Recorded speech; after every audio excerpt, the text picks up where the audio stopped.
Haleluya. Haleluya. Yang di luar, haleluya.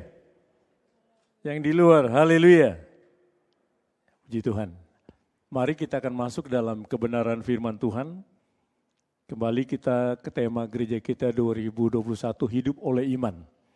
Minggu lalu kita melihat iman daripada Hana, orang tua dari Nabi Samuel.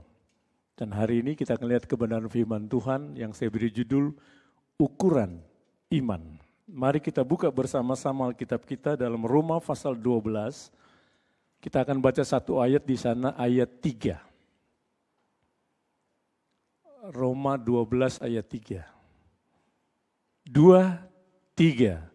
Berdasarkan kasih karunia yang dianugerahkan kepadaku, aku berkata kepada setiap orang di antara kamu, janganlah kamu memiliki hal-hal yang lebih tinggi daripada yang patut kamu pikirkan, tetapi hendaklah kamu berpikir begitu rupa, sehingga kamu menguasai diri menurut ukuran iman yang dikaruniakan Allah kepada kamu masing-masing. Puji Tuhan. Ada kata ukuran iman. Inilah yang saya beri judul dalam firman Tuhan pagi hari ini. Kata ukuran itu, kata lainnya adalah takaran atau kata kadar. Kalau kita membaca Roma 12 ayat 3 ini, kita mengetahui bahwa ukuran iman setiap orang percaya itu tidak sama. Ukuran iman setiap hamba Tuhan tidak sama. Ukuran iman setiap jemaat Tuhan tidak sama. Bahkan ukuran iman orang tua dengan anak tidak sama. Ukuran iman anak dengan orang tua tidak sama. Ukuran iman yang satu dengan yang lain itu tidak sama. Kenapa? Ukuran iman setiap orang itu tidak sama. Karena Tuhan karuniakannya berbeda-beda. Ini jawabannya. Iman saya dengan iman saudara tidak sama. Iman saya dengan iman istri saya tidak sama. Karena Tuhan karuniakannya berbeda-beda. Jadi kita tidak bisa menuntut ukuran iman orang lain itu sama seperti kita. Kita tidak bisa menuntut ukuran iman kita harus sama dengan orang lain. Ukuran iman yang Tuhan beri kepada kita tergantung dari kita sendiri sebagai orang percaya. Nah, tema gereja kita 2021 hidup oleh iman. Nah, hidup oleh iman itu dapat kita jalani sesuai dengan ukuran iman kita masing-masing. Jadi kita tidak bisa coba berjalan memakai iman orang lain, enggak bisa. Kita harus hidup oleh iman dan kita dapat jalaninya sesuai dengan ukuran iman kita masing-masing. Nah, kita akan lihat 3 hal dalam firman Tuhan ini. Yang pertama, macam-macam iman atau macam-macam ukuran iman di dalam Alkitab. Lalu yang kedua, apakah ukuran iman dapat bertumbuh atau bertambah? Lalu yang ketiga, hukum yang mengendalikan orang yang hidup oleh iman. Saya akan sampaikan khotbah bersambung saudara, karena tidak cukup hari ini. Kita akan lihat yang pertama, macam-macam ukuran iman dalam Alkitab. Saya hanya menyampaikan 7 saja saudara, tapi saya cepat. Pertama kita lihat Kisah Rasul pasalnya yang ke-6 ayat 5. Ini ukuran iman yang pertama. Kisah Rasul 6 ayat 5, saya bacakan. Usul itu diterima baik oleh seluruh jemaat, lalu mereka memilih Stefanus, seorang yang penuh iman dan Roh Kudus, dan Filipus, Prokorus, Nikanor, Timon, Parmenas, dan Nikolaus, seorang penganut agama Yahudi dari Antioquia. Cerita ini saudara menceritakan tentang waktu rasul-rasul memilih pelayan-pelayan Tuhan untuk melayani dalam bidang pelayanan meja. Karena pada saat itu banyak orang-orang tidak perhatikan pelayanan meja ini. Banyak janda-janda yang susah tidak diperhatikan, orang-orang susah tidak diperhatikan. Lalu rasul-rasul memilih 7 orang. Dan salah seorang yang dipilih bernama Stefanus. Nah, ayat yang kita sudah baca tadi dan kita lihat, Stefanus ini adalah seorang yang penuh dengan iman. Waktu kita dengar kata penuh dengan iman, apa artinya penuh dengan iman itu? Kalau dalam Alkitab terjemahan lain ditulis percaya sekali atau kuat imannya. Orang yang imannya penuh atau orang yang penuh imannya adalah orang yang percaya sekali kepada Tuhannya. Orang yang percaya sekali kepada firman-Nya. Orang yang percaya sekali kepada janji-janjinya. Dia tidak pernah meragukan sedikit pun Tuhannya. Nah, Stefanus yang dipilih oleh rasul-rasul saat itu untuk masuk dalam sebuah pelayanan yang namanya pelayanan meja. Untuk mengurus orang-orang susah di dalam gereja-gereja. Stefanus ini orang yang penuh dengan iman. Dalam hidup Stefanus, dia tidak pernah meragukan sedikit pun tentang Tuhannya. Dia tidak pernah meragukan janji Tuhannya. Dia tidak pernah meragukan perkataan Tuhannya di dalam hidupnya. Dia sangat percaya sekali kepada Tuhannya. Katakan sebelahnya, kamu percaya sekali enggak sama Tuhan? Apa jawabnya? Setengah, seperapat, sepertiga. Ya. Penuh dengan iman ini, kata lainnya juga adalah imannya kuat. Dia punya iman yang kuat. Kalau orang punya iman yang kuat, saudara, dia tidak bisa digoyahkan. Apapun tidak bisa menggoyahkan imannya. Masalah, persoalan, sakit, penyakit tidak bisa menggoyahkan imannya. Apalagi untuk dia beralih kepada Tuhan. Tidak ada yang bisa menggoyahkan kalau orang itu kuat imannya atau penuh imannya. Itu ukuran iman yang pertama. Lalu ukuran iman yang kedua, kita lihat Roma pasal 4 ayat 19. Saya gabung saja ayat 20 karena sama, tapi ayat 20 saya nggak akan jelaskan lagi. Saya bacakan. Imannya tidak menjadi lemah. Walaupun ia mengetahui bahwa tubuhnya sudah sangat lemah. Karena usianya telah kira-kira 100 tahun. Dan bahwa rahim Sarah telah tertutup. 20. Tetapi terhadap janji Allah ia tidak bimbang. Karena ketidakpercayaan malah ia diperkuat dalam imannya. Dan ia memuliakan Allah. Ada 2 ukuran iman ditulis di sini. Ayat 19. Iman yang lemah. Lalu ayat 20. Iman yang kuat. Yang ketiga ini saya tidak jelaskan. Ukuran iman yang kedua adalah iman yang lemah. Apa iman yang lemah itu? Iman yang lemah itu artinya berkurang imannya. Iman yang lemah itu artinya pudar imannya. Suram imannya. Sepertinya sudah tidak kelihatan lagi imannya. Bisa enggak orang percaya memiliki iman seperti ini? Bisa. Kalau Alkitab menulis ukuran iman yang lemah, berarti orang percaya bisa memiliki ukuran iman yang lemah ini.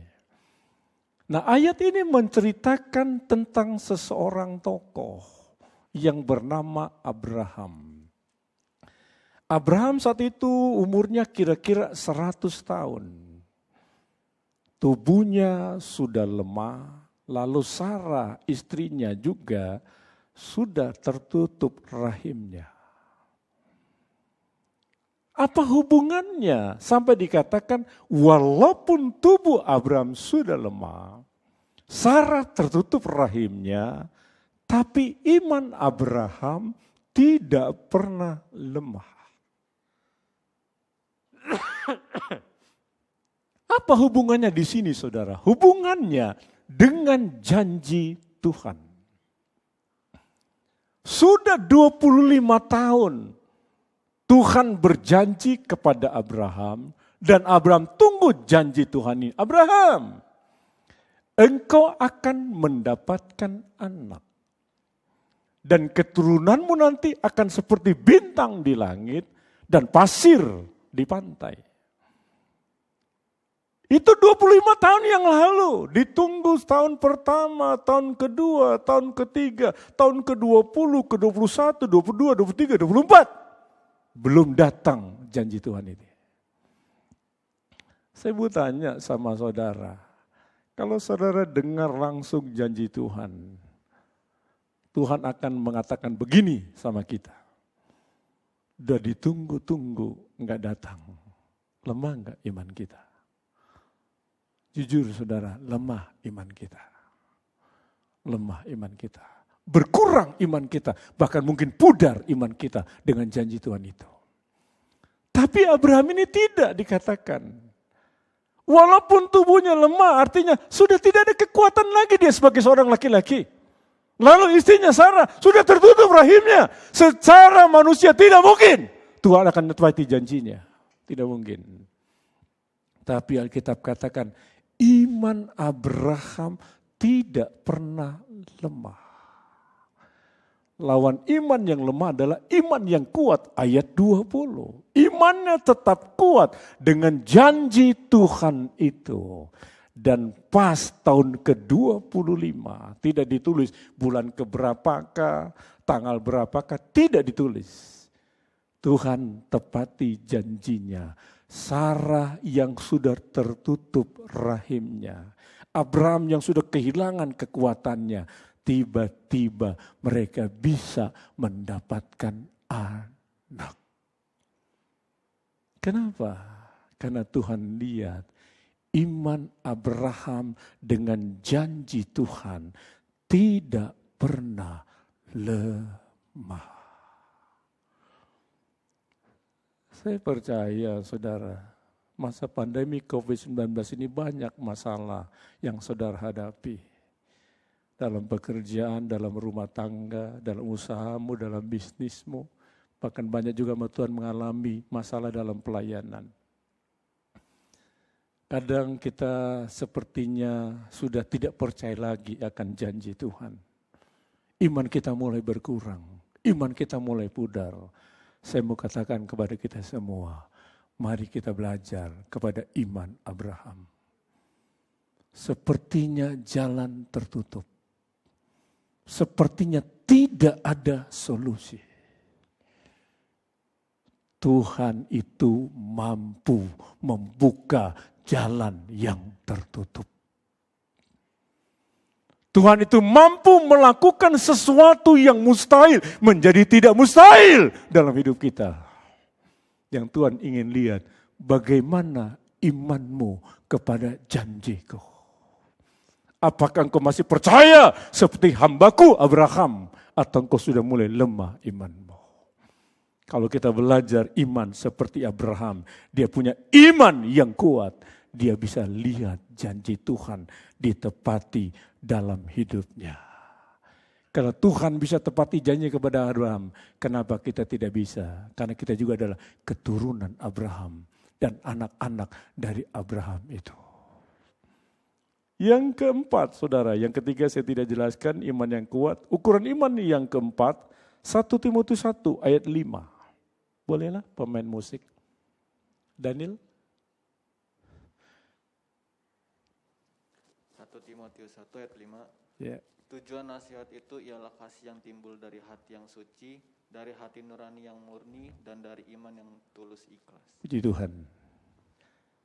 Ini nasihat siapa saudara? Nasihat Rasul Paulus. Dia katakan kepada anak rohaninya yang juga pelayan Tuhan yang bernama Timotius. Waktu itu Timotius dinasihatkan, tolong nasihatkan jemaat Efesus karena sudah ada beberapa orang yang menyimpang. Tidak dikatakan semua jemaat, tapi beberapa orang yang menyimpang. Lalu waktu engkau nasihati mereka, nasihatilah salah satunya dengan iman yang tulus ikhlas. Jadi ukuran iman yang keempat adalah iman yang tulus ikhlas. Apa artinya ini saudara? Iman yang tulus ikhlas. Iman yang tulus ikhlas itu artinya iman yang murni. Iman yang tidak bercampur dengan kekecewaan, kekhawatiran, atau ketidakpercayaan kepada Tuhannya. Itu iman yang tulus ikhlas. Waktu seseorang memiliki iman yang tulus ikhlas ini, tidak ada sedikit pun kekecewaan di dalam hidupnya. Tidak ada sedikit pun kekhawatiran dalam hidupnya. Tidak ada sedikit pun ketidakpercayaan di dalam hidupnya. Karena imannya murni, tulus ikhlas kepada Tuhannya. Seringkali kan kita dipenuhi dengan kekecewaan. Dipenuhi dengan kekhawatiran, apalagi hari-hari ini. Gimana ya? COVID-19 ini kok belum beres-beres ya? Gimana ya? Bisa enggak ya saya mengatasi COVID-19 ini? Enggak bisa, saudara. Karena dia musuh yang tidak kelihatan. Yang kelihatannya kadang-kadang kita tidak bisa, apalagi musuh yang tidak kelihatan. Nah, karena kita tahu kita tidak bisa mengatasinya, kita perlu orang yang bisa mengatasi musuh kita itu. Dan siapa dia? Tuhan kita, Yesus Kristus. Kita bisa menghilangkan kekhawatiran dalam hidup kita. Kita bisa menghilangkan ketakutan dalam hidup kita. Waktu kita memiliki iman yang tulus ikhlas. Makanya kalau iman yang tulus ikhlas itu dia enggak berdalih. Gimana ya, saya mau kebaktian tapi saya takut. Itu namanya enggak tulus ikhlas. Gimana ya, saya mau buka rumah saya untuk ibadah tapi saya takut. Ini imannya enggak tulus ikhlas, saudara. Iman yang tulus ikhlas itu dia siap melakukan apa saja. Dan tidak ada ketakutan sedikit pun di dalam kehidupannya.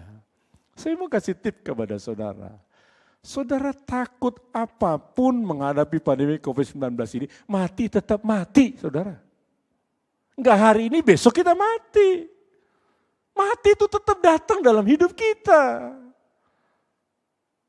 Walaupun kita jaga-jaga, kita bagaimana, kalau Tuhan bilang lu udah saatnya mati, mati aja. Tapi justru kalau kita serahkan sama Tuhan hidup kita, Tuhan yang ngatur kematian kita. Bukan COVID-19 saudara, bukan. Tuhan yang ngatur kematian hidup kita. Iman yang tulus ikhlas. Yang Rasul Paulus nasihatkan kepada Timotius. Waktu engkau nasihatkan jemaat Efesus. Nasihatkanlah dengan iman yang tulus ikhlas. Iman yang murni, yang di dalamnya tidak bercampur dengan kekecewaan, kekhawatiran, atau ketidakpercayaan kepada Tuhanmu. Ukuran iman yang kelima. 1 Timotius 1 ayat 19. Boleh Eben baca.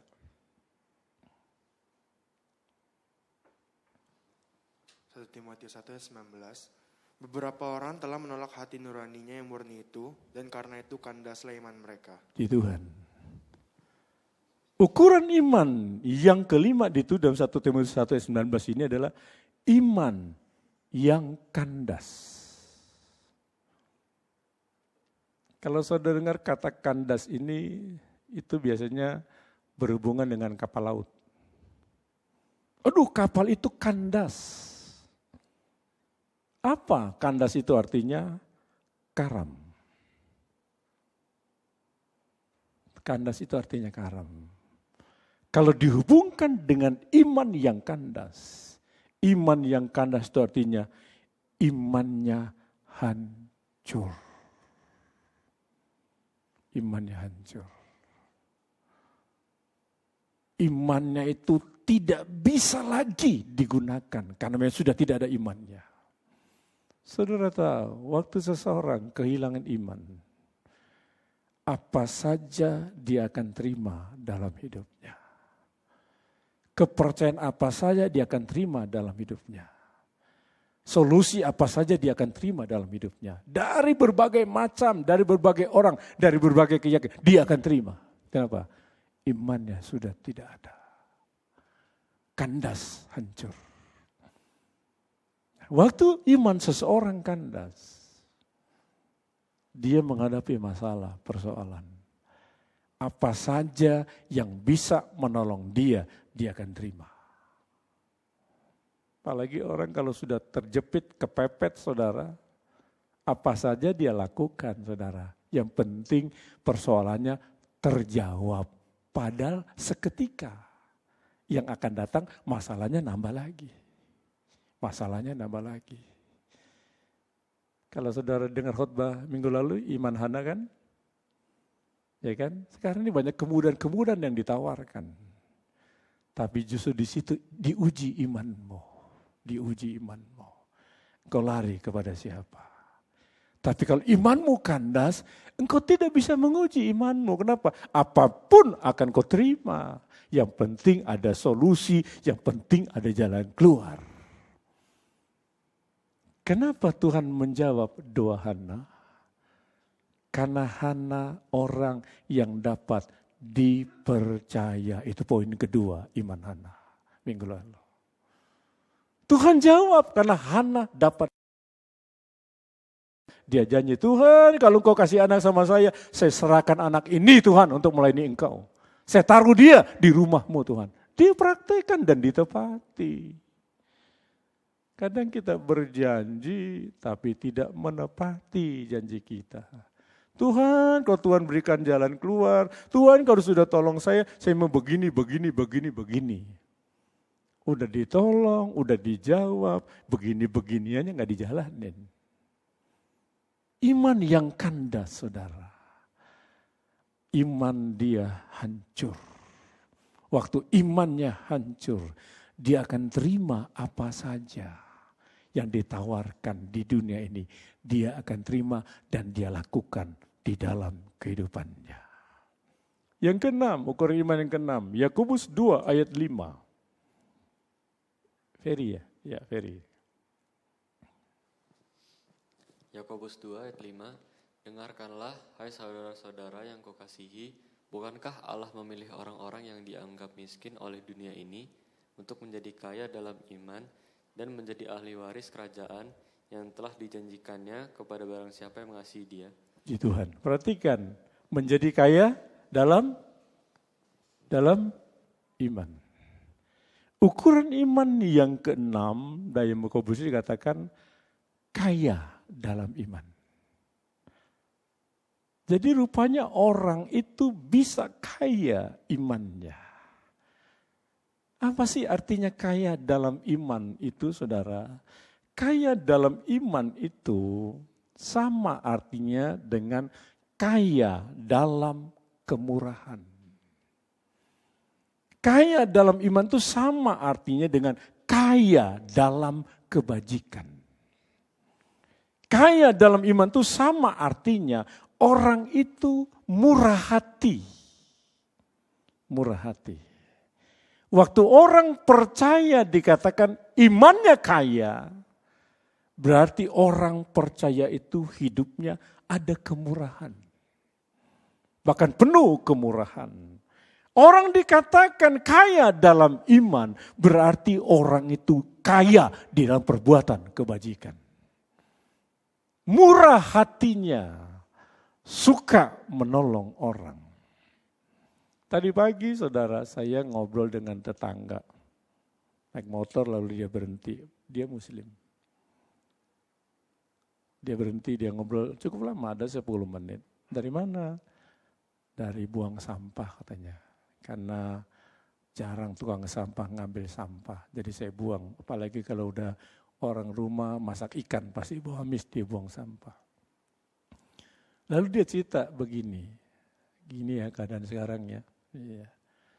Ya bersyukur aja, saya bilang bersyukur. Yang penting kan tubuhnya sehat kan, iya. Istrimu sehat kan, iya. Anak-anakmu sehat kan, iya. Anak mantumu sehat kan, cucumu sehat, iya. Cuma saya kadang heran loh, kata dia. Orang-orang yang mapan itu. Kenapa orang mapan itu kok jadi heran? Iya, ada orang minta tolong. Pasti yang dicari itu kayaknya yang receh-receh. Oh, padahal dia berlimpah ya. Dia begini ya, kenapa ya? Pelit saya bilang. Ya kan itu aja kan, pelit dia. Kenapa dia pelit? Ya dia merasa itu punyanya, bukan titipan Tuhan. Makanya dia berat untuk memberi kepada orang lain. Lalu kayak seperti teman saya, dia orang PLN saudara. Teman saya orang PLN. Dia seorang haji. Saya heran, mobil ada beberapa, makan minum cukup, tapi masang listriknya nyuri. Tahu nyuri saudara? Tahu nyuri? Nyuri tahu? Tahu ya, nyuri listrik. Saya bilang sama dia, saya aja yang susah, enggak seperti kamu. Kamu haji loh. Kamu haji loh, kok masih begitu? Dia cerita saudara, dia cerita.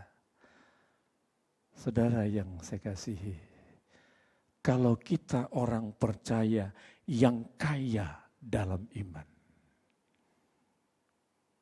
kita memiliki kemurahan, kita memiliki melakukan perbuatan kebajikan, murah hati kita. Saya bilang sama dia, saya kasih kitab Ayub sama dia. Saya tanya sama kamu ya, waktu kita lahir ke dunia ini bawa apa sih? Diam dia, gak bisa jawab dia. Telanjang saya bilang. Kok ngomong gitu? Ya coba kamu lahir kan jadi bayi kan? Iya ya. Bawa pakaian enggak? Enggak. Nah itu kan. Nah sekarang saya tanya kalau kamu nanti mati nih. Ya kamu kan beda sama saya masih mati kan saya dimasukin peti. Kalau mau kamu kan dipocong. Nanti tinggal ngadepnya kemana kan gitu kan. Nanti kita beda kan. Nah saya tanya sama kamu, nih bolong pocongnya. Bawa enggak emas di pocongmu itu? Hartamu dibawa enggak? Enggak. Gitu juga saya. Saya masukin dalam peti, enggak ada peti saya. Paling nanti yang hidup-hidup tuh naruhin kacamatanya lah, gigi palsunya lah. Ya kan? Ya macam-macamnya lah. Yang hidup, yang mati mah enggak. Kita datang dengan telanjang, pulang dengan telanjang. Kalau kita nangkap ini, saudara, kita nangkap ini. Kita mau menjadi orang Kristen, orang percaya yang kaya di dalam iman. Kalau kita memahami arti hidup ini, saudara, datang tidak bawa apa-apa, pulang tidak bawa apa-apa. Kita mau jadi orang Kristen yang kaya dalam kemurahan, yang kaya di dalam kebajikan. Dan kita tidak akan berat untuk mengeluarkan sesuatu untuk orang-orang yang memang membutuhkan sesuatu itu dalam hidupnya. Coba kita lihat contoh 2 Korintus 8 ayat 2. Saya bacakan. 2 Korintus 8 ayat 2. Selagi dicobai dengan berat dalam berbagai penderitaan, sukacita mereka meluap. Dan meskipun mereka sangat miskin, perhatikan. Meskipun mereka sangat miskin, berarti benar-benar miskin. Kalau mereka katakan sangat miskin, benar-benar miskin. Namun mereka kaya dalam kemurahan. Alkitab jelas katakan mereka tuh sangat miskin. Tapi rupanya kemiskinan mereka tidak bisa membuat iman mereka kaya. Walaupun mereka miskin, tapi mereka punya iman yang kaya. Kaya dalam kemurahan. Siapa ini? Jemaat Makedonia. Kalau kita lihat cerita ini, kita bisa lihat tentang janda Sarfat. Hanya punya segenggam tepung dan sedikit minyak. Waktu dia olah itu adalah olahan yang terakhir. Setelah jadi makanan, dia makan dengan anaknya, lalu besok dia mati. Datang hamba Tuhan. Tolong kasih saya makan. Aduh gak bisa Tuhan, saya cuma punya segenggam tepung sedikit minyak. Nanti saya olah, habis itu saya makan dengan anak saya, besok saya juga gak tahu, saya pasti mati. Berikan saya makan, kata hamba Tuhan ini. Janda Sarfat ini sangat miskin hidupnya, tapi dia kaya dalam kemurahan. Dia lakukan apa yang diminta hamba Tuhan ini. Dia kasih, dia olah tepung itu jadi makanan. Dia tidak makan, dia tidak kasih makan anaknya karena tidak ada. Dia kasih semua hamba Tuhan itu. Waktu dia kasih hamba Tuhan itu makan. Hamba Tuhan itu makan. Terjadi mujizat, saudara. Tepung itu tidak pernah habis. Minyak dalam buli-buli itu tidak pernah habis. Sampai 3,5 tahun kelaparan saat itu mereka makan minum cukup. Saudara tahu? Orang yang menabur pasti dia menuai. Ditabur sedikit. Tuain itu pasti lebih dari apa yang kita tabur. Tuhan itu lihat di dalam kita, saudara. Engkau mungkin miskin, tapi jangan juga miskin imanmu. Ukuran iman yang keenam, kaya dalam iman. Dia punya kemurahan, dia suka melakukan kebajikan. Satu ayat lagi, 1 Timotius 6 ayat 18. Tentang iman yang kaya ini. 1 Timotius 6 ayat 18. Saya bacakan. Peringatkanlah agar mereka itu berbuat baik, menjadi kaya dalam kebajikan, suka memberi dan membagi. Siapa ini saudara? Lawannya jemaat Makedonia, orang kaya. Jemaat Makedonia orang miskin, ini orang kaya. Peringatkan mereka, kata firman Tuhan. Untuk apa peringatannya? Supaya mereka berbuat baik. Kaya dalam kebajikan. Suka memberi dan suka membagi. Orang miskin gak dapat ayat ini saudara, enggak. Ini orang kaya, kenapa? Memang dia banyak, dia bisa menabur.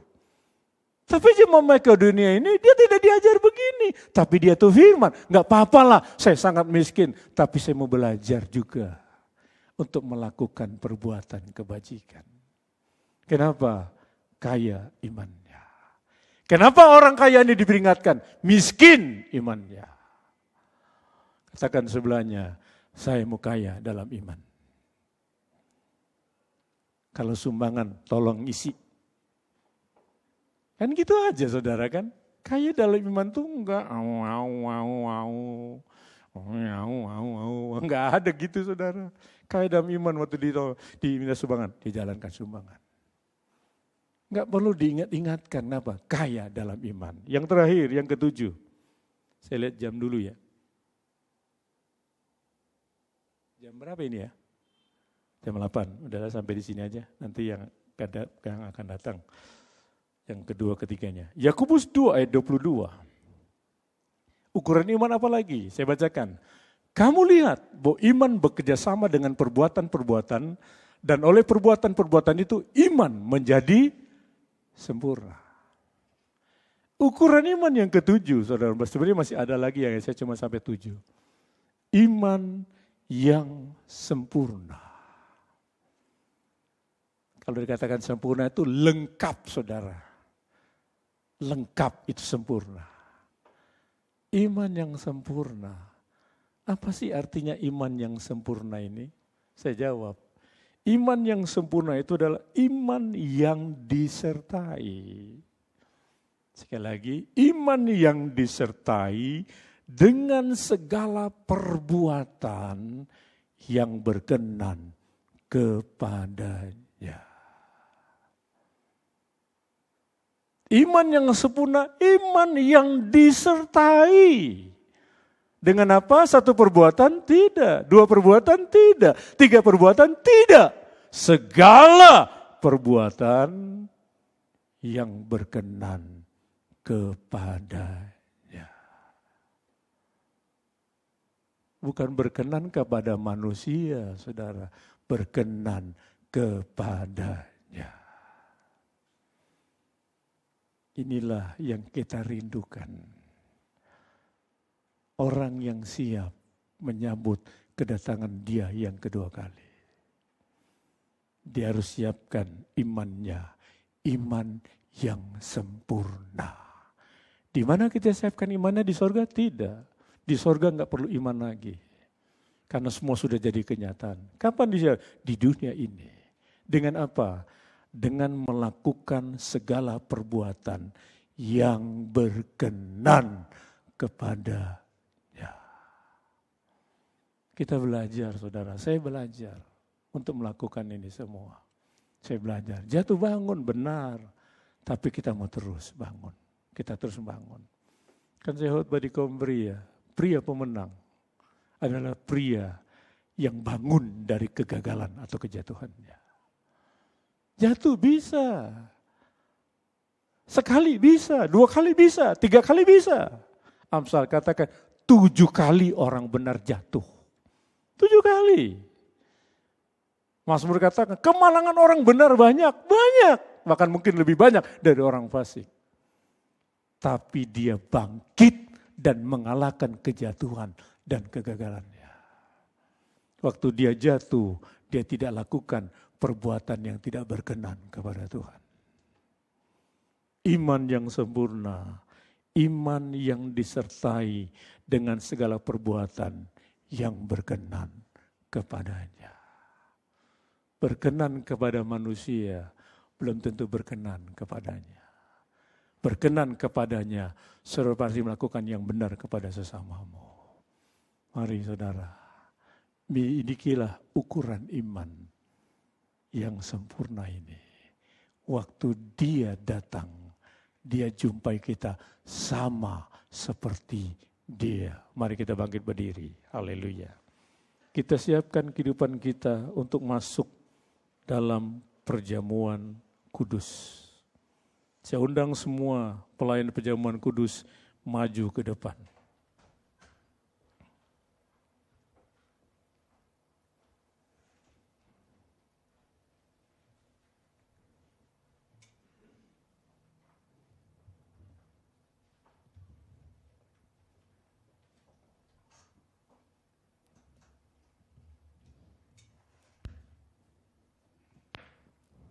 Ya Yesus.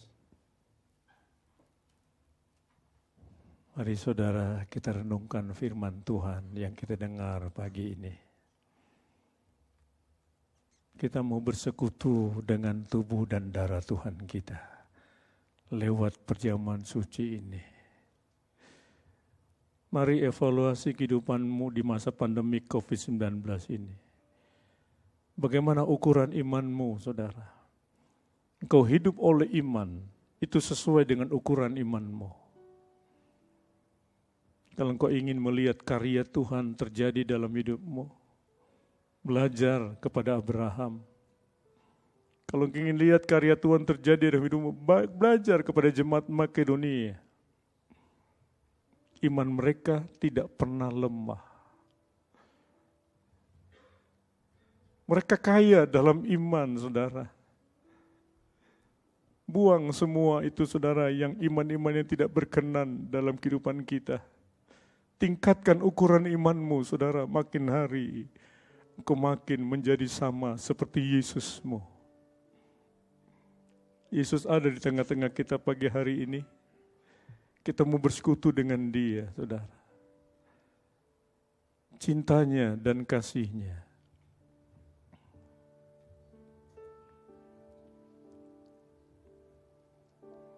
Cintanya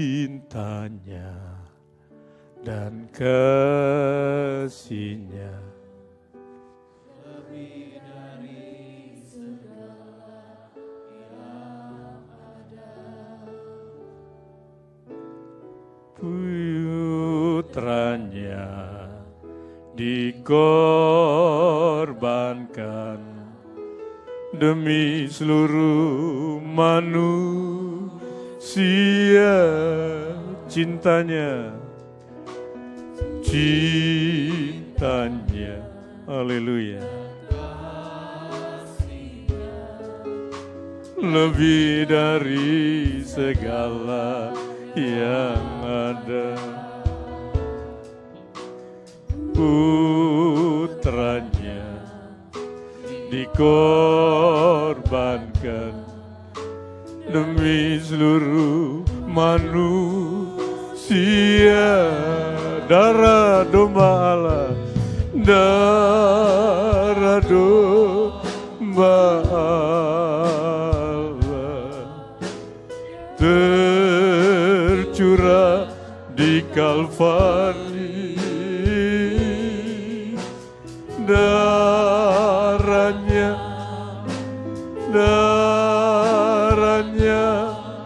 hapuskan dosaku. Darah domba Allah, darah domba tercurah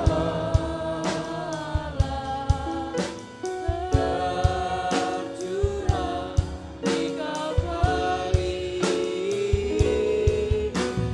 Darahnya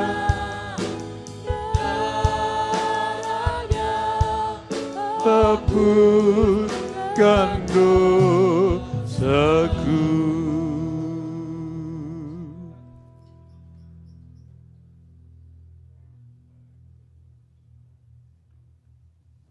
Terima kasih Tuhan buat kebenaran firman-Mu pagi hari ini Tuhan, lewat hamba-Mu boleh membangunkan iman kami Tuhan. Mungkin iman kami yang ada pagi hari ini, jemaat-Mu, umat-Mu lagi lemah Tuhan, tetapi lewat firman-Mu boleh menasihatkan kami supaya Tuhan kami boleh kuat menghadapi hari-hari ini Tuhan. Iman bukan dilihat karena kami miskin, bukan karena dilihat kami memiliki jabatan, pangkat atau orang kaya, tetapi iman kami adalah iman yang sempurna di hadapan-Mu Tuhan di hari-hari terakhir ini. Meteraikan firman-Mu Tuhan, dan pagi hari ini Tuhan kami akan melayani dan dilayani perjamuan kudus. Kuduskan kami semua Tuhan. Layakan kami Tuhan, berkati perjamuan kudus ini Tuhan, supaya Tuhan iman kami kuat menghadapi hari-hari di masa pandemi ini Tuhan. Bahkan pakai Bapak Gembala Tuhan dalam memimpin sakramen perjamuan kudus, urapan-Mu dan kuasa-Mu, otoritas-Mu akan ada dalam kehidupannya. Terima kasih Tuhan, kami siap melayani dan akan dilayani demi nama Tuhan Yesus Kristus. Haleluya. Amin. Silakan duduk saudara. Mari kita siapkan kehidupan kita untuk masuk dalam perjamuan kudus ini. Kembali kita naikkan pujian ini. Cintanya dan kasih-Nya. Cintanya dan kasih-Nya lebih dari segala yang ada.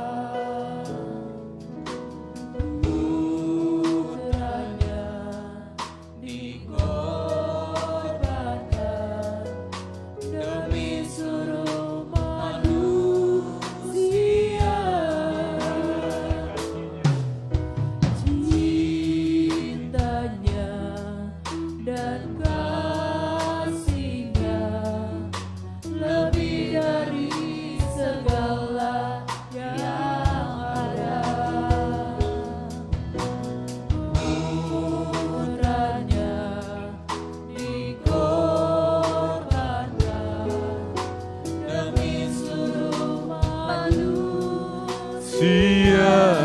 darah domba, darah domba Allah tercurah di Kalvari, darahnya hapuskan dosaku. Cintanya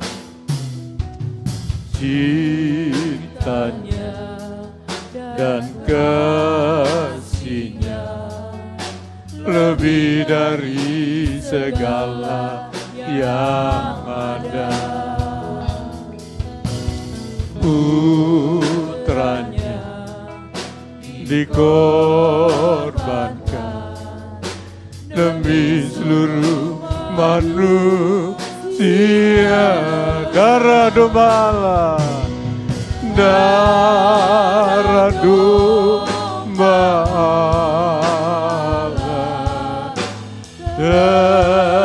tercurah di Kalvari,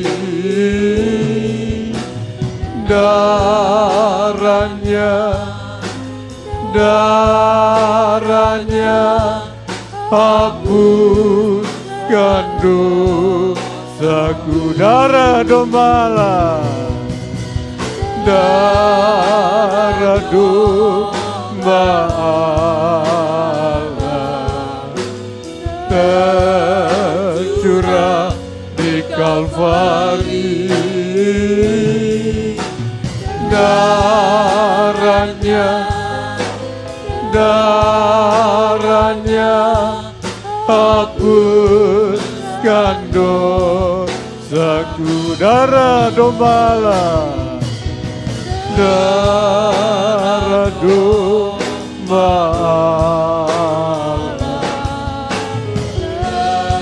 tercurah di Kalvari, darahnya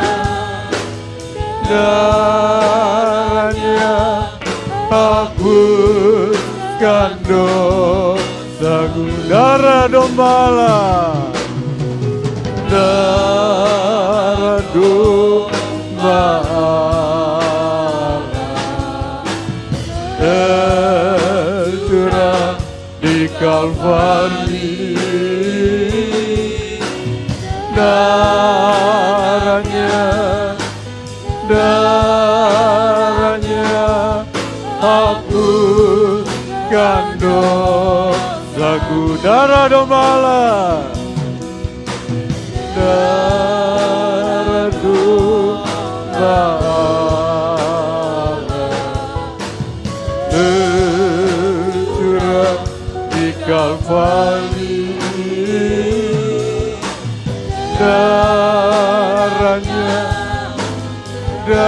darahnya hapuskan dosaku.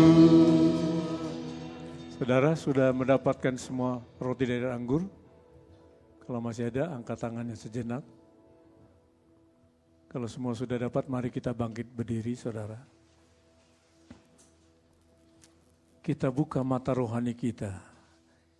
Kita pandang salib itu, saudara. Pandang Yesus kita yang ada di salib itu. Betapa besar kasih-Nya buat kita. Betapa besar pengorbanannya buat kita. Dia mau mati di salib karena dia ingin menembus dosamu dan dosaku. Dia mau mati di salib karena dia tidak ingin kita menerima hukuman yang kekal. Ada banyak darah yang tertumpah di sana. Darah yang tertumpah itulah yang menebus dosamu dan dosaku. Ada tubuh yang terpecah di sana. Tubuh yang terpecah itu jadi jaminan kesembuhan buat sakit kita, saudara. Bahkan semua permasalahan kita, Dia sanggup memberikan jalan keluar. Apa yang kau bawa pagi hari ini, saudara? Masalahmu, masalah rumah tanggamu, usahamu, pekerjaanmu, bisnismu. Coba lihat kalau itu berkenan di hadapan Tuhan. Pertolongan Tuhan tidak pernah terlambat datang dalam hidup kita, saudara. Sakitmu Dia sembuhkan. Lemahmu diganti dengan kekuatan yang baru. Apapun yang kau hadapi Tuhan, Dia siap memberikan jalan keluar dalam hidupmu. Dia punya kuasa yang luar biasa, saudara. Yang tidak bisa dibatasi dengan pikiran manusia kita yang terbatas. Kita menyembah Dia. Kembali kita naikkan pujian ini, cintanya dan kasih-Nya. Cintanya dan kasih-Nya lebih dari segala yang ada. Putranya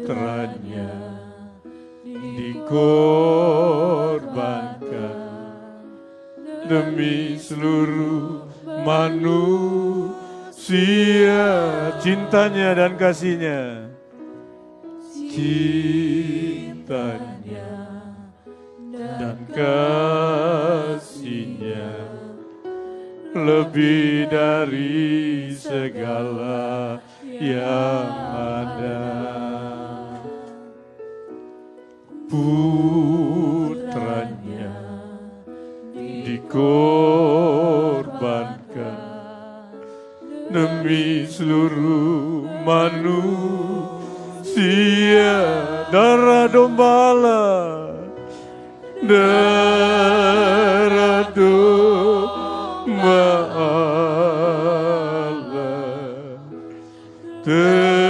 tercurah di Kalvari. Darahnya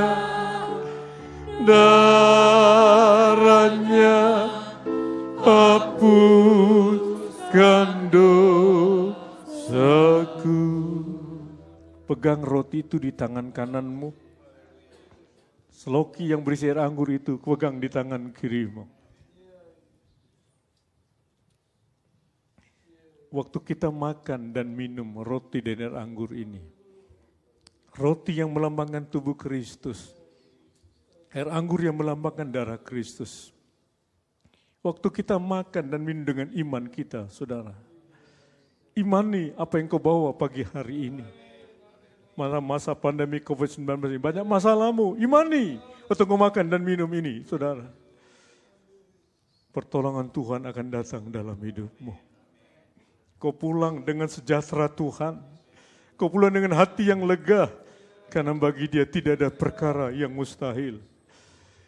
Mari dengarkan pembacaan firman Tuhan. Sebab apa yang telah kuteruskan kepadamu telah kuterima dari Tuhan.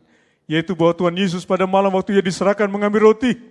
Dan sesudah itu Ia mengucap syukur atasnya. Ia memecah-mecahkan dan berkata, inilah tubuhku yang diserahkan bagi kamu. Perbuatlah menjadi peringatan akan aku.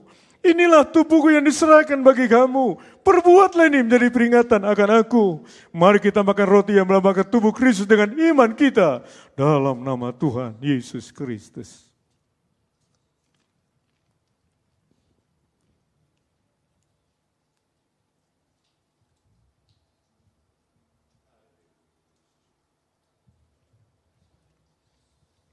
Haleluya Yesus. Haleluya Yesus. Demikian juga Ia mengambil cawan sesudah makan lalu berkata, cawan ini ada perjanjian baru ini meteraikan oleh darahku. Perbuatlah ini setiap kali kamu meminumnya menjadi peringatan akan aku. Perbuatlah ini setiap kali kamu meminumnya menjadi peringatan akan aku. Sebab setiap kali kamu makan roti ini dan minum cawan ini, kamu memberitakan kematian Tuhan sampai Ia datang. Mari kita minum air anggur yang melambangkan darah Kristus dengan iman kita. Dalam nama Tuhan Yesus Kristus. Haleluya Yesus. Haleluya Yesus. Haleluya Yesus. Kita naikkan ucapan syukur kita kepada Dia, saudara. Haleluya. Dia Allah kita yang baik. Dia Allah kita yang tidak pernah mengecewakan. Dia Allah kita yang tidak pernah meninggalkan kita. Dia sumber pertolongan kita. Dia sumber kesembuhan kita. Dia sumber kekuatan kita. Dia sumber segalanya buat kita, saudara. Dia Allah yang dahsyat, Allah yang luar biasa, saudara. Bersamalah dengan Dia selalu, saudara. Bawa Dia dalam rumah tanggamu dan usaha dan pekerjaanmu. Dan berjalanlah bersama dengan Dia. Hiduplah sesuai dengan kehendaknya, saudara. Dia siap menolongmu dimanapun, kapanpun yang kau perlukan. Kau pulang dari tempat ini, kau pulang dengan senjata Tuhan. Terima kasih Tuhan. Terima kasih Tuhan.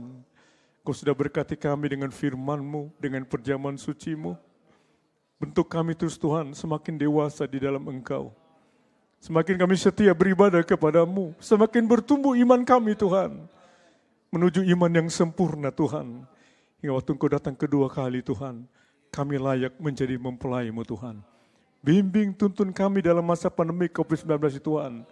Supaya kami tidak melangkah keluar daripada kebenaran firman-Mu. Lindungi kami dari COVID-19 ini Tuhan.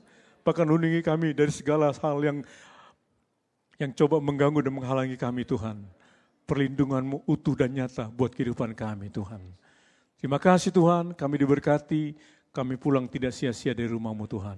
Sebentar kami pulang, jaga lindungi perjalanan kami Tuhan, yang berjalan kaki, pengendaraan, motor, mobil, becak Tuhan, sepeda Tuhan, jaga lindungi Tuhan, tiba ke rumah masing-masing dengan tidak kenapa apapun. Kau pulang dengan bersama jemaat yang pulang, kau tinggal juga bersama yang tinggal di tempat ini Tuhan. Dalam nama Yesus kami akhiri ibadah kami pagi hari ini.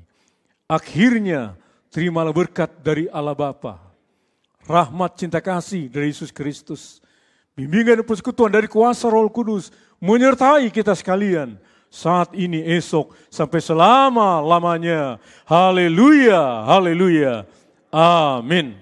Selamat pulang.